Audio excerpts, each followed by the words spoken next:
Welcome back, people. Just a quick sort of talk about review, as you like, about this new tent from Nightcat. It's a 2-person lightweight backpacking tent. I put all the details about it in the description. It's a bit like the lightweight teepee tent, and I'm planning on doing a camp out. But it's really lightweight. You do have plenty of room inside. So it pegs out. There's a door this side, air vent there, and it's held up by walking poles. Got 2 walking poles there. I haven't got it tied out, so the air vent thing there. By Nightcat. Just lightweight material, and you've got velcro bits there to hold it too, and you do have a big airflow gap. Bear in mind that it's probably more of a summer tent in England, but so you've got a good size festival in there and one on the other side, so you've got plenty of room to put your bags and things. And you've got this mesh, fine mesh, keep every bug out, bathtub thing there. And with the big gap, bear in mind, you will get a cold breeze in the cold months, obviously. And you've got this sort of half door thing that goes round and up there. Like the 1-person one, you've got these toggles to tie off.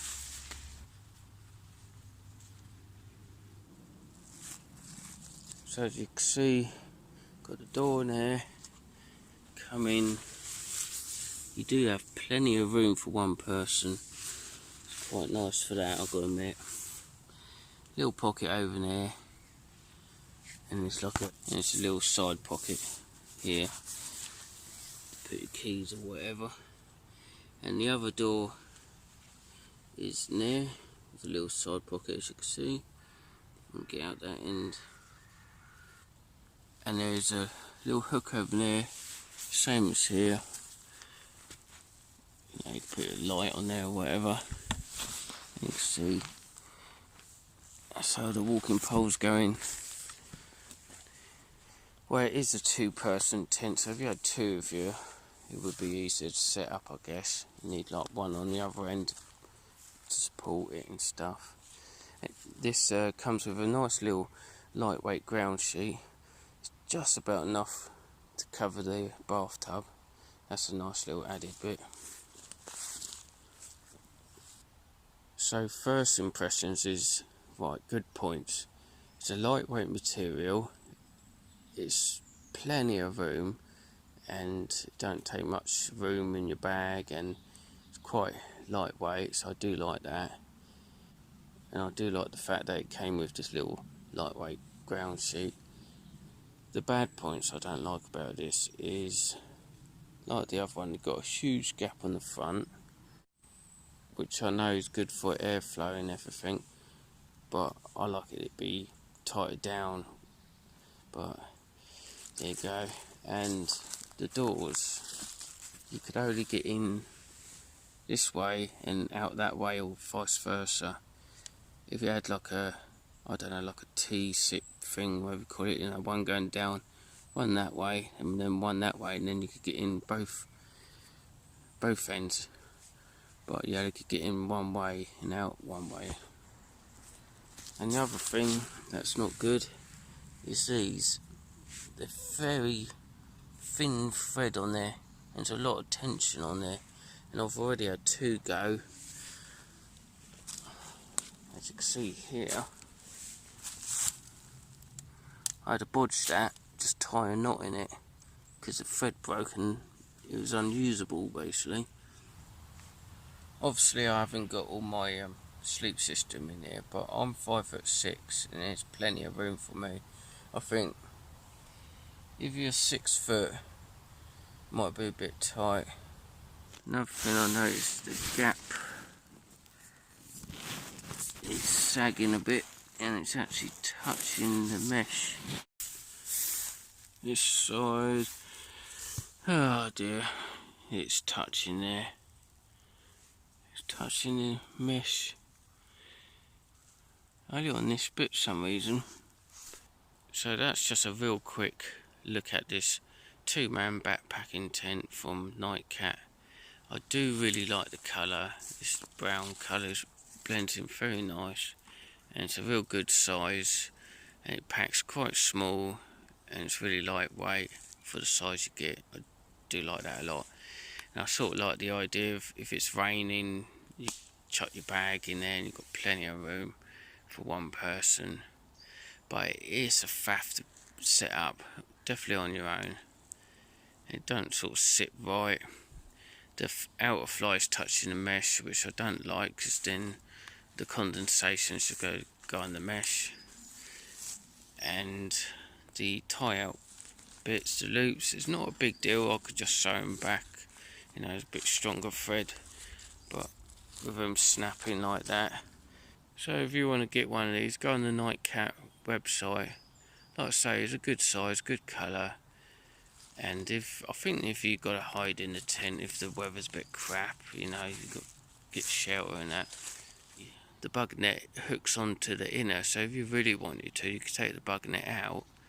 In the colder months, you're not going to get so many mosquitoes and things, so technically you can do away with the bug net and it'll be even lighter then.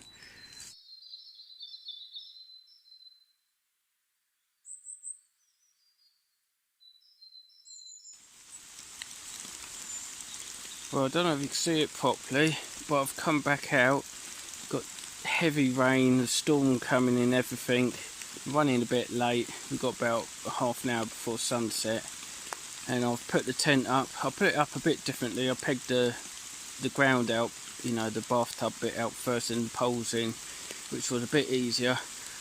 But my god, it's a pain in the arse, especially when it's chucking it down. You want to tent up quickly. This is a nightmare. I much prefer the one person TP. But here you go, it's up. And I'll go camp in the heavy rain tonight. Right, boys and girls, I'm packing away. I've had enough. This tent, you can't see, but the sun's just set. It's chucking it down. Everything keeps collapsing. I'm trying to put my tarp up and that just falls apart. And this tent is very saggy. I don't think it's very good in bad weather. And it's going to be heavy rain like this all night. I don't think I'll go get a fire on the go. I'm just getting soaking wet and angry. So I'm packing away. That's it. So to prove to you, I did take it out to the woods and brought it in the rain. It's soaked. I think it's quite dry inside. As you see, it's beading up nicely. So it's got quite a good waterproof rating to it. But to be honest with you, I don't fancy sitting in the tent for like 4 or 5 hours. I'll go try and get a little fire on the go in there. I'm getting too stressed with it. It's not enjoyable. And I'm not too far away from home, so I think I might just call that it. Yeah. Thank you for watching. I'll see you next time. Bye.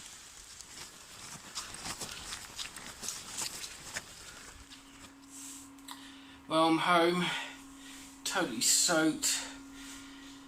I don't recommend that tent, not in stormy, crappy weather. It's probably alright in the summertime when there's a little bit of rain or something, but it was a nightmare. I went out up there the other day, just picked it up, and I thought, it's raining, I put it to the rain test. I was tripping over it, kept falling down, it was just a pain in the arse. I put that next in line with the hammocks, I think. They're a pain in the arse as well, especially in bad weather, so that's my honest opinion.